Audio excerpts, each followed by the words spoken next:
Felipe Folgosi vai me ajudar a dar o serviço no nosso programa. Felipe, segura aí. Nós temos um e-mail, você pode entrar em contato conosco por esse e-mail, mandar suas críticas, sugestões, comentários. Qual é o nosso e-mail, Felipe Folgosi? Encartaz@tvaberta.tv.br. Locutor da Rádio Clube. E temos também o nosso site, você pode assistir toda a programação no TV aberta, ao vivo e em cores, em qualquer parte do sistema solar. Qual é o nosso site? www.tvaberta.tv.br. E a nossa página no Facebook. Curta a gente lá na nossa página. @programa em cartaz. Pô, cara, tá contratado, bicho, tá contratado. É Rádio Nacional? Rádio Nacional, Rio de Janeiro, falando para o mundo. Tudo bom? Tudo jóia. Beleza. Obrigado pelo espaço aqui. Imagina, eu agradeço a tua vinda. Imagina. Felipe, todo mundo conhece você como ator, conhece da televisão, das novelas, conhece do teatro, né? Agora, você tem uma faceta que eu acho que muito pouca gente conhece. Sim. Que é essa faceta de o quê? De roteirista, de criador? Como é que você chama isso? É de nerd, né, na verdade. Nerd. Assim, já tem... Na verdade, eu lancei meu primeiro quadrinho em 2015, né? Quadrinhos. A Aurora. Estamos falando de quadrinhos. Quadrinhos ou graphic novel, que é o nome mais chique. Novel, né? agora desculpa, hein? Para o quadrinho adulto, né? Porque o adulto. quadrinho tem milhões de quadrinhos, né? A gente estava batendo um papo antes, você tem o mangá, que é o quadrinho japonês, você tem o da Turma da Mônica, né? O que a gente chama de formatinho, que é o gibi, exatamente, que eu comprei muito na minha infância na banca. Nossa Senhora! Eu ficava esperando, rapaz, sair Mandrake. Eu passava Fantasma. lá, saiu o Mandrake? Saiu o Fantasma? Rio Gráfica, né? Ebal e Rio Gráfica. Ebal e Rio Gráfica. E daí, assim, na verdade, nos meio dos anos 80, lá fora começaram a sair já os quadrinhos adultos, né? Com gente tipo Alan Moore, o Frank Miller, né? Então, que era uma temática um pouco mais pesada, mais adulta, né? E assim, um trabalho gráfico também com um requinte mais elaborado, né? muitas vezes capa dura. E esse então é o tal do graphic novel, né? A novela gráfica, vamos dizer assim, que é diferente mesmo dos heróis da Marvel, da DC, não é o semanal ou o quinzenal, né? Ele é uma história geralmente fechada. Fechada, como esse caso aqui. Exato. Isso aqui não vai ter uma sequência, é este exemplar. Exato, né? E, enfim, né? Fiz esse preâmbulo, cresci lendo quadrinho, né? Meu pai, a gente tinha um ritualzinho no sábado, a gente ia na feira, depois, né, comia pastel, fazia a compra e depois passava na banca. Na banca. E exatamente era comprar revistinha, gibi. Aí, muito bem, né? Passaram-se os anos, eu fui fazer teatro, comecei na minha carreira, depois estudei, fiz cinema aqui na FAP, morei 2 anos nos Estados Unidos, fiz o CLE, me especializei em roteiro, e desde, vamos dizer, 2000 mais ou menos, que eu quietinho escrevo. Então, primeiro eu colaborei no Jornal da Tarde, nessa época, 2000, 2001, fazendo crítica de cinema, resenha sobre shows e tal, sempre no Caderno de Cultura. Em 2001 eu ganhei um prêmio do Ministério da Cultura, do Prêmio Nacional de Dramaturgia, que foi a primeira vez que me deu uma avaliação. Posso escrever. Acho que não vou me jogar pedra, né? Eu dou para isso. Exato. Mas mesmo assim, eu nunca divulguei muito esse lado, né? Até o momento que quando em 2009 eu tive a primeira ideia assim de adaptar um desses roteiros que eu escrevia para quadrinho. E daí, já tinha um roteiro escrito? Já tinha vários roteiros. Não estava pensado para quadrinho? Não. Na verdade, quando eu voltei em 2003 dos Estados Unidos, daí aqui, né, a gente estava na retomada do cinema brasileiro, estava saindo Cidade de Deus, né? Mas ainda legal, mas ainda não tinha muita perspectiva de produzir aqui. Então eu, fresco lá dos Estados Unidos, falei, vou escrever em inglês para tentar vender no mercado americano, né? Porque lá eles compram, os estúdios compram o roteiro, né?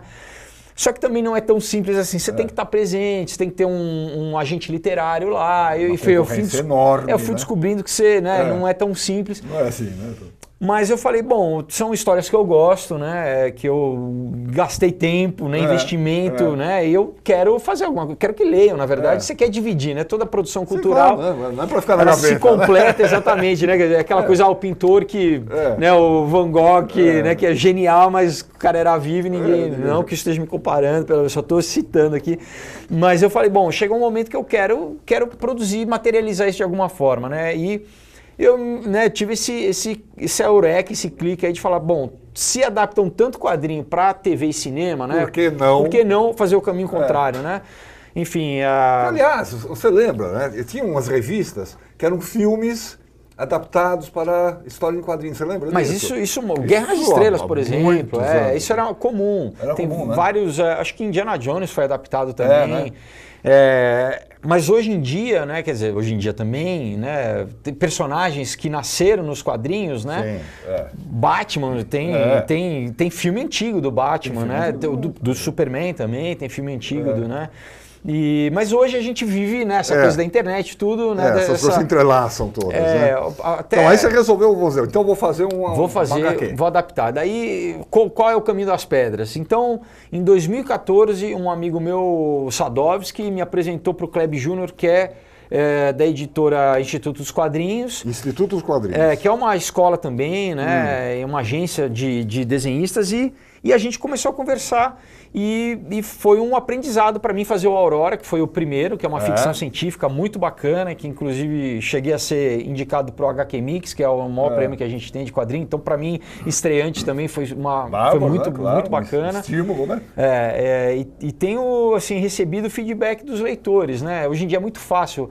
Primeiro que eu procuro comparecer nos eventos de quadrinhos, né? Tem muitos, né? Tem muitos. Tem crescido cada vez mais. Vai atrás, né? Porque deixou de ser essa coisa da minha adolescência e infância, que era só o menino nerd que gosta de quadrinhos. Você vai num evento, é avô com a netinha, é família, virou um programa de família, né?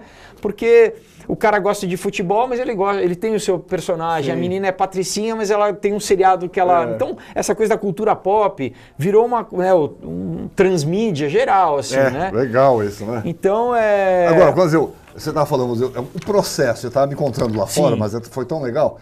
Quer dizer, a gente vê aqui o produto acabado, né? Você vê os quadrinhos, tal, né? Paginação, tal, não sei o quê. Você que define isso, como é que funciona isso? Você tem o roteiro... Aí você começa a decupar em quadrinhos? Sim, o que acontece é que o meu processo foi meio diferente do que eu acho que a maioria dos quadrinistas. Foi uma coisa meio inusitada, porque eu acabei criando um método meu de fazer, né? Porque geralmente, assim, por exemplo, um desenhista brasileiro, como tem vários que desenham para as editoras estrangeiras, eles recebem, né, o roteiro e eles fazem o layout, eles fazem toda a arte. Não tem assim, uma direção, uma indicação do que eles devem fazer graficamente, né?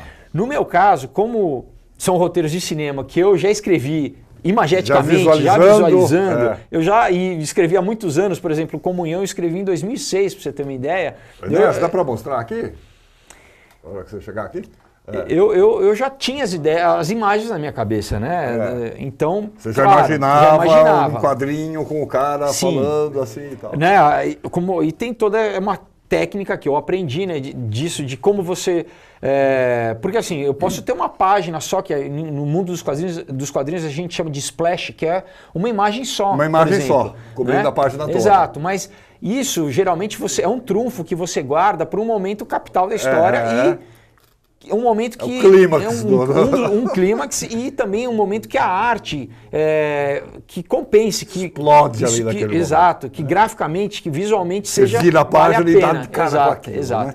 Quer dizer, você definiu, por exemplo, que essas árvores, essa paisagem estaria nesse quadrinho. Isso, o ângulo de câmera, se ia ser uma câmera alta pegando os personagens. Isso tudo eu fiz de uma forma tosca, né? Sim. E daí eu mandei... Que fique claro, não foi ele que desenhou. Não foi eu que desenhei.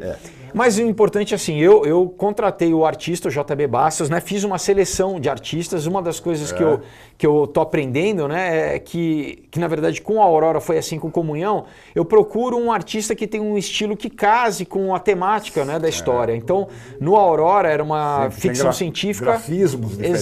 Exato. Tal, né? Cada um tem seu estilo próprio, né? E muitas vezes a minha busca é que ela se comuniquem, né? O conteúdo, vamos dizer assim, literário, a história né? Com e estilo, com visual, com né? visual, claro. E daí, por exemplo, aqui você optou pelo preto e branco, por exemplo? Sim, por alguns motivos, né? O preto e branco, nos quadrinhos, a gente tem uma tradição no quadrinho de terror dos anos 70 de ser preto e branco, porque parece que não, mas se você tira o vermelho do sangue, por exemplo, ele já fica menos violento. Por mais que você tenha uma decapitação, se você não mostra o vermelho, você já atenua um pouco. Né? Então, assim, né, você tem essa tradição que eu quis homenagear, e outro motivo foi fazer um projeto bem diferente do Aurora, que foi meu primeiro, que é colorido, e ele é um formato americano, então você vê que esse álbum é mais próximo do europeu, é maior.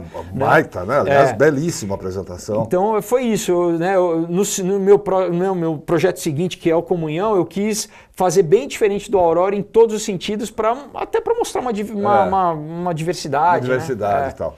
E aí, claro, quer dizer, todos esses diálogos aqui já vêm, vamos dizer, assinalados também. Sim. No quadrinho então, uma coisa interessante, no quadrinho, por exemplo... 647... Sim, não, exatamente. Você divide as páginas por quadro, né, e por fala, né, por personagem. Por personagem, por fala. E uma coisa interessante que a gente lê, né, da esquerda para a direita, de cima para baixo, né? Então, por exemplo, uma coisa que no layout, né, eu me preocupo é fazer a disposição dos personagens, porque, por exemplo... se o personagem fala primeiro, ele tem que vir antes. Certo. Porque senão eu quebro o fluxo de leitura. Exato, né? Então, enfim, tem uma série de técnicas que Olha que bonito. Né? Belos desenhos. E é uma história, assim, pesada, é uma história de suspense com terror psicológico, sobre um time de corrida de aventuras que vem ao Brasil participar de uma prova, e eles resolvem depois fazer uma trilha, e acaba que eles encontram uma tribo perdida, e aí o bicho pega. Aí é pânico, terror. Aqui tem aquelas coisas características de história de quadrinhos. Decapitações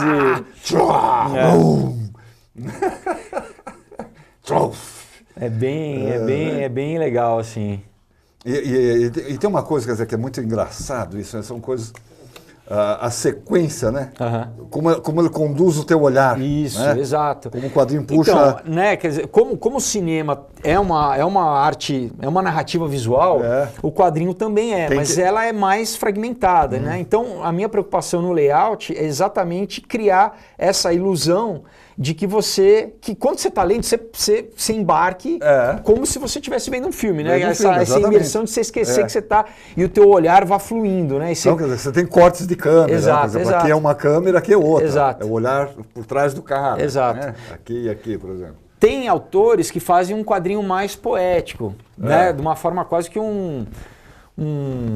quase que um poema mesmo, assim, sabe? Menos estruturados, assim, com os diálogos soltos, ou com as imagens, muitas vezes sem quadro, né? Sem divisão de quadro na página. O JB Bastos aqui. Esse é o meu parceiro aí na obra. Né? E como é que ele faz isso? Ele faz isso em papel? Ou ele... Então, ele faz digitalmente num programa, no software, né? Mas, por exemplo, o Aurora, o Leno Carvalho, que foi o autor, ele fazia em papel. Aí eu tinha um outro profissional para fazer arte final, arte finalistas, né? O Carlos Palma. Ele fazia a arte final em cima do papel, aí você digitaliza.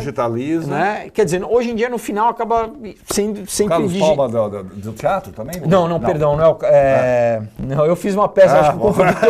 Eu fiz uma peça no CCBB, Aula Magna para Stalin, com o Carlos Palma. Não, é o Carlos... Meu Deus do céu. Depois ele vai te perdoar. Eu vou pedir a ajuda dos universitários. Por exemplo, esse tipo de coisa você sinaliza? Sim. Por exemplo, aqui você vê um carro que tem o farol aceso e tem aquele halo de luz, né? Aquele flare. Eu faço, no meu desenho é tosco, é só um fuquinha com uma rodinha. Uma rodinha. E daí ele faz toda essa arte sensacional, né? E ele fica ligando para você o tempo todo. Não, a gente fica em e-mail. Não, eu aprovo cada página, isso é interessante, né? São 134 páginas, né? No ele Aurora. faz na sequência. Faz na sequência e eu aprovo página por página, né? Página. E claro, muitas vezes ele de primeira ele já mata, né? Ele Sim. tem o meu roteiro, tem o layout que eu já fiz, tem as referências, mas tem vezes que às vezes a gente tem que dá uma afinada. Porque o meu papel é muito, como eu tenho a ideia, eu tenho o macro, né? É a narrativa. É meio que, porque ele vê de uma forma muito fragmentada mesmo, né? O quadrinista, ele pega página por página, vê qual é a história, mas eu tenho que manter a continuidade da história toda. Então, né? Às vezes são detalhes, às vezes ele fala, cara, mas isso não vai ver. Eu falo, mas eu sou o meu primeiro leitor, eu sou meio... Eu tenho que me satisfazer. Agora me diga uma coisa, mercado de HQ no Brasil. Tá crescendo cada vez mais. Isso aqui é uma edição caprichadíssima, bonita, 130. Na verdade são 144 páginas. Porque você tem agradecimentos e agora são 134 de arte. Aliás, haja agradecimento aqui. Meu Deus, nós temos uma página inteira de agradecimento. Eu participei de um financiamento coletivo, que é uma ferramenta que a gente usa muito hoje em dia para poder viabilizar esses projetos, né? Olha, paradoxalmente, a gente sabe que a indústria impressa, vamos dizer assim, né? A mídia impressa em geral, mesmo livros, tem caído até por uma questão da tecnologia, né? Da internet, muita gente consumindo essa concorrência de outros virtualmente. Mídias, né? O quadrinho, por ter uma ligação afetiva com o leitor, e muitas vezes quem coleciona quadrinho compra para guardar. Livro, exato, né? guarda num papel plástico, né? Esse vínculo afetivo faz com que o quadrinho não passe por essa crise. Claro, tem plataformas de quadrinho online, né, virtual, mas essa coisa tátil, uma coisa que é engraçada, eu vou em evento, uma das coisas que o pessoal faz, pega o livro... Pegar o livro...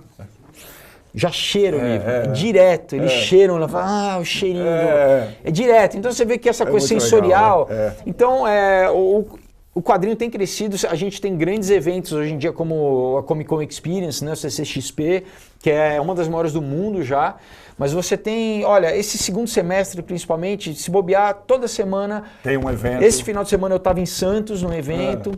Toda semana, se você quiser, você tem, não só no São Paulo, interior, Rio, você tem no Brasil inteiro. Eu já fui a Fortaleza, já fui a Curitiba. E onde se encontra? Vamos dizer, por exemplo, aqui em São Paulo, onde você acha o Comunhão? Por exemplo, Livraria Cultura, né, nas livrarias especializadas, comics, mais uma coisa importante, tá nas bancas. Eu faço... Tá nas bancas? Até onde eu consigo, no Aurora eu consegui, no Comunhão também, fazer uma tiragem suficiente para colocar nas bancas, exatamente porque... tirando, né, as capitais, esse eixo do Sudeste, é mais difícil chegar. Então, eu acho importante, até para a formação de público, chegar no interior, na banca, pelo menos a banca tem, entendeu? Então, essa distribuição nacional nas bancas eu acho importante ter. Então, galera procure nas bancas. O Aurora também ainda está distribuído? O Aurora, a gente teve 2 ciclos de banca, não, ainda tem, mas assim, a banca recolhe, né? Você manda para a banca, fica 4 meses em média, daí recolhe. Daí muitas vezes, eu tive 2 ciclos, né? Então acabou ficando 8 meses o Aurora. Agora ainda está em livrarias, né? E também o pessoal pode comprar pela internet. Tem gente que gosta... Atenção para o endereço da... Como é que é? Endereço na internet. Como é o... Vai aparecer, a qualquer momento aparece ali. Vamos ver. Opa, Instagram. É o Instagram e, enfim, e tá lá, Facebook, Comunhão HQ, que é este. Isso, e Aurora HQ, que é aquele ficção científica anterior. Isso. Tem muita gente que gosta dele autografado, né? Então, a pessoa manda um inbox... Não, saiu mais caro o frete só, né? Mas eu Eu cobrava mais caro, autografado tem que ser mais caro. Sabe que nos Estados Unidos o pessoal cobra, né? Nos Estados Unidos o pessoal cobra mesmo. Mas não, só o frete, daí muita gente compra assim, né? Pelo Face, manda um inboxzinho, uma mensagem, me passa o CEP, eu mando por carta registrada, né? Só vejo o valor e é isso. Legal. Pô, que bonito, hein, cara? Você deve estar muito feliz, hein? Eu tô. Já tem outra... Já tenho a continuação do Aurora já escrita, eu já Aurora fiz o 2, layout, é a continuação e espero, agora que eu lancei o Comunhão, né, que foi ontem, o lançamento oficial, vamos dizer assim, esse ano eu ainda devo fazer o financiamento coletivo, né, então a galera que gosta de quadrinhos, fiquem atentos, me ajudem exatamente para começar a produzir e lançar ano que vem. Beleza. Felipe, parabéns, pô. Muito obrigado, bonito, viu? cara. Obrigado mesmo.